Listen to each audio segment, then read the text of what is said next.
Yes, there'll be a percentage that will need to be paid back. As far I don't know what the situation is in MotoGP, how many races, but certainly for Formula One, I understand it's less than 15 races, and then some of the media rights fee need to be returned to the broadcasters.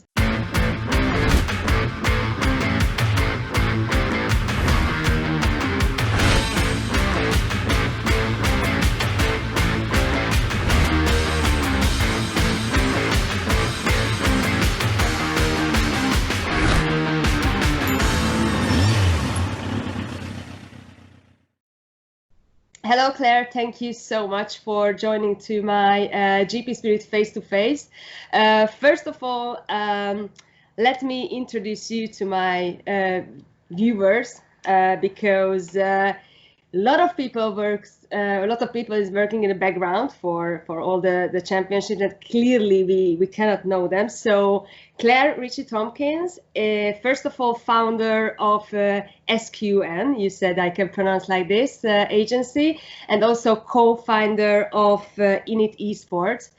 And well, you have plenty of experience in Formula One, MotoGP, WRC, WEC, also Formula E, more B2B, which means you helped companies, let's say sponsors, to get involved in these sports. So as championships sponsors, but also for teams. So I think clearly now the first and most important thing is it's health, but right after, I think we must talk about money, yeah, and the economy effect of this pandemic. So what do you think, or what you could already experience, the current sponsors of championships or of teams, how are they reacting, or do they already react, or just wait, or maybe they already pulled back money? So what is the situation?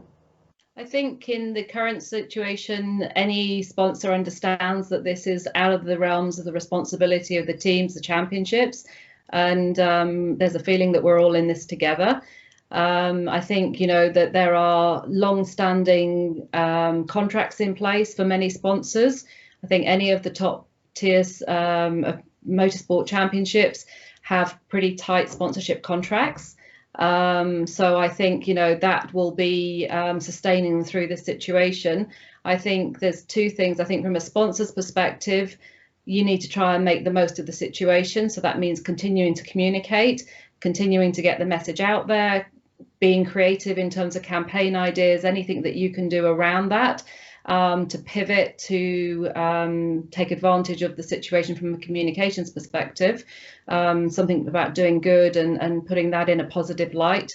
I think the other thing is that where sponsorships may struggle, or teams and championships may struggle, is where sponsorships are coming to an end at the end of 2020. So contracts are up for renewal. It's not a multi-year, it has been a multi-year, but the contract is coming to its natural close, where the sponsorship may well have been extended, but perhaps because of the financial impact and the economical impact of the situation we're in, that some sponsorship may not be renewed, and therefore the 2021 situation may become more difficult. In terms of crisis communication, what is the best reaction maybe? So is the sponsor who has to do something, as probably they still have the rights to use the image of a team or the image of the championship, or the other way around, that is the team or is the promoter who has to do something to fulfill the agreement and to show the sponsors? I think it's a bit of both. I think both have to take some responsibility. And, you know, clearly the likes of Liberty and Dorna are doing the best job they can to manage through the circumstances. At the same time, the sponsor has its own brand messaging, its own audiences to target, and it's about how do they continue to be seen and to be visible. I mean, one of our key messages to our clients is don't hide away during this time. You know, make the most of the situation as best you can to continue to get your messages to the right people, but in a sympathetic or a way that is understanding of the situation and the current situation that we're facing. And what about the multi-year contracts you mentioned? So, because I have a feeling that lots of them will have its end or their end at the end of this year, because it just won't be possible for the companies, for the sponsors to continue on. Yeah, and I think, you know, that's going to be something that is only time will tell on that. But I think that a lot of organizations will be doing their best to manage their costs and cut costs where they can. You know, I think if they are invested in a sport and they see the long-term benefits of it, hopefully they'll stay. There will, of course, be some fallouts from that, and we can't legislate for that. But I think that, you know, there are some sponsorship contracts that are actually performance related. So there is a base fee and then there's a performance fee. You know, maybe there's some flexibility between teams, championships and the sponsors to look at how that is restructured. Perhaps there are additional benefits that can be brought into 2021. If a sponsor stays in partnership with the team or the championship. Let's talk about a little bit the championships and the two biggest one in terms of motorsports. What do you think? How can Dorna and Liberty survive this situation? Because right now, also not just the teams, but also they are losing huge amount of money. Yeah, absolutely. I mean, if I look at the revenue split for Formula One, for example, I think 38% last year came from broadcast rights. 30% came from the hosting fees, so from the promoters that put on the championship races, and 15% came from sponsorship. Obviously, if there are no events, that hosting fee doesn't come in. Obviously, there are impacts on broadcast rights as well. So I think in Formula One, if they broadcast less than 15 races, then they are due to pay back some of the fees to the broadcasters. So there's financial impacts really across the board. What they're doing, as far as we can see, and we've heard recently from Liberty this week that you know, they are furloughing their staff. That means that the government has put in place a scheme to enable people to put people on temporary layoff. And I understand that the race critical people for Liberty have been put in that situation. That Chase Carey and Ross Brawn themselves have taken pay cuts. So I think, you know, there's a sense of responsibility across the board in that way. I think Dorna are doing a great job. They did a great job at communicating in the first place. I think out of the championships across the board, they're sort of handling the situation the best from our perspective, from a communications perspective, and how they're dealing with the crisis. Chapeau, as we say, to Dorna for their crisis communications. But you know, they are helping the teams financially. They've got to Bridgepoint their investors to release additional funds to enable the teams to be paid. And I think those payments started even last week. So they've been very quick to try and step in and to try and secure their business and secure the championship as best they can. What do you think? What's the reason of this difference? Is on the first reactions, for example, because also, as you mentioned, I mean, all the things happened with the Australian GP of Formula One was like, I mean, I couldn't believe it, seriously. So it's because you were not the only one. I mean, you know, Chris Hughes, our head of PR and communications and client services director, you know, has come from PR background, and yeah, I'm sorry to say that Liberty's communication on that occasion had much to be desired. Yes, so you mentioned the TV rights. So because I think it's something that maybe was not clear for everyone. So normally the TV companies and channels, they pay in advance, let's say, so beginning of the season. But clearly, if the championship doesn't run or doesn't happen, then it's the thing is that not they lose the money what they invested, but the promoter, the series promoter, has to pay it back then? Yes, there'll be a percentage that will need to be paid back. As far I don't know what the situation is in MotoGP, how many races, but certainly for Formula One, I understand it's less than 15 races, and then some of the media rights fee need to be returned to the broadcasters. But do you think at least some percentage of the sponsors, so the money coming from the sponsors, can they keep? Yeah, I mean, I think, you know, each contract is individually created on the circumstances, so it's difficult to know what the specifics are.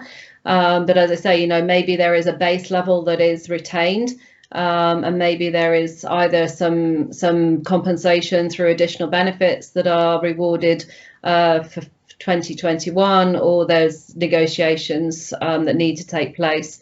But clearly the championships will want to retain as much revenue as possible, because they're obviously in an incredibly difficult situation as well.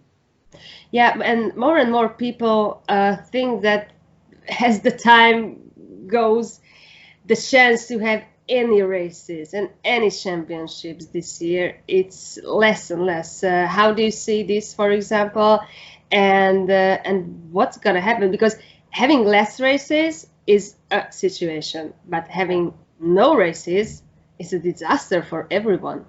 Yeah, I mean, no races means absolutely no income. I mean, I think the situation with Dorna and the advances that they have given to the privateer teams and the non-factory teams, they will consider that to be an advance on the year-end participation fee that they would normally pay. But clearly, if there are no events that take place at all, then that situation needs to be looked at differently. So yeah, I mean, it would be a disaster for all the championships for there to be no racing. But I also am very fearful that that will be the case. I mean, I know Carmelo has come out this week saying that unless a vaccine is found, he doesn't believe that it's viable to have people traveling around the world and moving into different locations, you know. And when you think of a MotoGP paddock or a Formula One paddock, and you think about the nationalities and where people are coming from, you know, you can't, if the pandemic is moving and it's you know, the next location is Africa and Japan, and you know, Japan have called a state of emergency this week, you know, the paddock is multicultural. And there will be no way to contain it and control it. And the worst scenario that we don't have any races this year, how is gonna affect 2021 then? And also maybe the 2022 season and even in a longer period of time.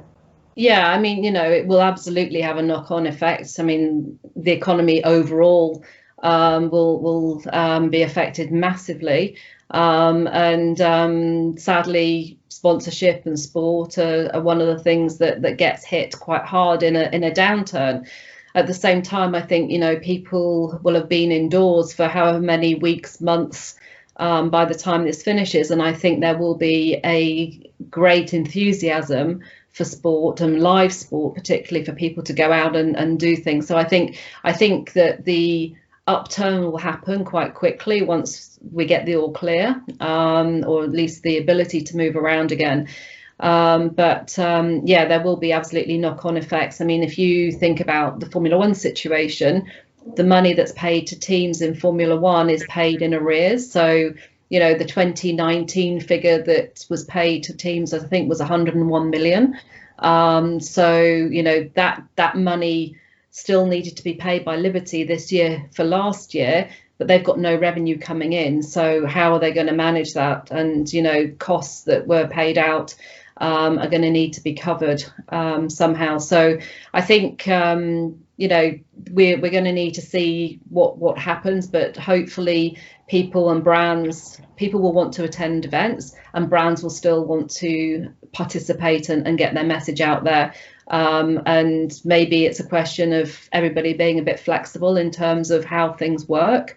But you know, the show must go on, and we need to put the show back on the road whenever that time comes.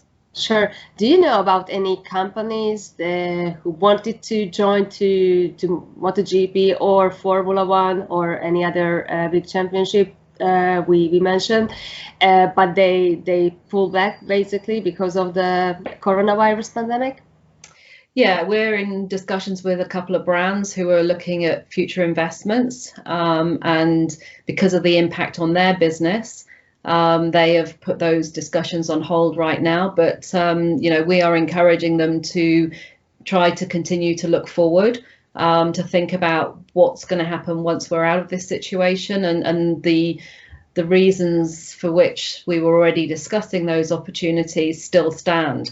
So yeah, I think it's a question of everybody recalibrating a little bit, seeing where budgets are, seeing what the impact is on the economies for the individual companies, and then trying to take a step forward. Is it possible then that in the near future, and when we have the races again, it will be cheaper, let's say, to be able to enter as a sponsor in these championships? I think the global championships like Formula One and MotoGP hold their price. Mm-hmm. And obviously that's critically important for driving the revenues and keeping the costs as they should be for the value of the opportunities in the market. So I think there will be some situations where there will be opportunities that will be perhaps less expensive than they were in the past, because everybody will need to be flexible in order to try and move forward and maintain the market. So I think there will be some opportunities where perhaps particularly with some of the privateer teams and things like that, where they're able to be a little bit more flexible, and want to be a bit more flexible to allow brands to come in. And we're talking to some brands that have perhaps found it difficult to get into certain things now about planning for 2021. Esports, for example, we've touched on that very briefly. I think, that is a great opportunity, and that's one of the ways the championships can help sponsors to maintain their profile and maintain their awareness during this current time. Exactly, and this is the next topic I wanted to bring in, esports. We can see a huge step for esports, and under esports now let's talk about esports based on the real ones, so like Formula One, like MotoGP. Do you think that people will like it, if not as much as the real sport, but can it go closer to that one? Yeah, I mean, I think everybody at the moment wants to be entertained, and it's about how do you find that entertainment. And I guess that, esports was already on the rise, and it's just catapulted it into the limelight almost. And, nobody could have ever foreseen that was going to happen, and this was the way it was going to work out. But, Veloce, for example, were really quick off the mark, and Rupert and Carl and Jean-Eric Verne and the team there did an amazing job of turning around not the Oz Grand Prix within sort of 2 days of the Australian Formula One race being cancelled, and have done a phenomenal job. And I think, the more that that type of activity can take place, the better. We're working with championships that don't currently have esports to try and get them on the map as in it. And I think, that is filling a hole that is pretty critical right now. And I think that people that have never watched esports in their life, and particularly sim racing, I guess, is more close to regular racing, so there's an affinity there. So I mean, NASCAR, I think the weekend before last did their first event in the US, and the viewing figures were phenomenal. They actually put it on TV, which is slightly different to the way that the other esports championships are working, which is through streaming. They actually broadcast. But I think so. Also the MotoGP and also the Formula One virtual. I'm not sure whether it's already championship, but the races they did already. They were broadcasted on TV as well. So I think it's a huge thing. But can you imagine, for example, I don't know, Sebastian Vettel or Lewis Hamilton just sitting down and playing, or competing is better to say, competing in the virtual championship? Yeah, I mean, I think it's interesting because you know, I guess they want something to do as well. And you know, Jenson Button was brought in last weekend, and you know, I worked with Jenson in, gosh, a long time ago in his first race in Australia in Formula One. And at the time we talked about how was he going to learn the tracks, and we talked about him gaming in those days, and clearly he hasn't spent his time doing that in the last 20 odd years. You know, it is difficult for real riders and drivers who don't game to be competitive. But you look at the likes of Lando Norris and those guys that are, you know, that are gamers, and you just see how phenomenal they are at what they do, both in a real car and in a sim.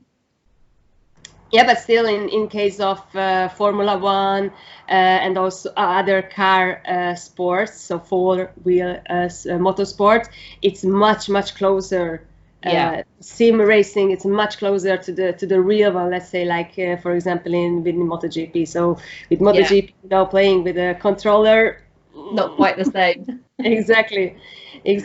So you think then this situation will help even more for esports? Yeah, I mean, I think that I don't think that now it's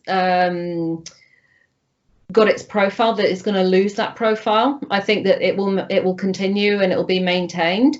You know, I think people are getting pretty excited about the events themselves, and you know, the PR and the communications around that needs to continue to increase the profile, raise the profile even further, but maintain the continuity with that. And I think, you know, as I said, I'd gone to the Formula One eSports event. I've been to the WRC eSports event, and I went to the MotoGP eSports events towards the end of last year. Obviously, it's part of our business, so you know, I was there. But I think for a lot of people, they'll be experiencing this for the first time, and are actually quite pleasantly surprised how excited they get by the racing. But I think, you know, that people are surprised that the racing is that close. It's exciting. And hopefully that will continue, and you know, that can sit alongside real racing. Sure. Thank you so much again for your time. If there is anything that maybe we forgot to talk about now, just let me know, or as an ending word, maybe you can edit now. Yeah, I think we've covered most things that we were going to talk about, so that's been great, Nikki. Really appreciate it. Thank you so much again, Claire, and stay safe and take care, and hope to see you really soon during one of the MotoGP weekends, and I really hope that it's going to happen this year, not next year. Me too.